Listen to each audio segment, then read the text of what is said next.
Hi, this is Jeff and Christy Wise, and this is how we prime our Berkey filters with the priming button. So the priming button comes in every pack of black Berkey elements and the PF2 fluoride filters. All you do to get started is put the button onto the black Berkey element stem, just like that. Again, the goal is to get the priming button up to your faucet, just like that. And you're going to hold this firmly.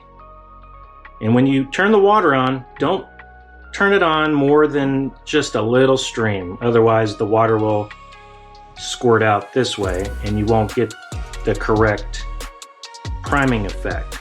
And what is the priming effect? What do you want to see? You want to see the water beading out of the filter all the way down, top to bottom. And you want to do this for about 60 seconds.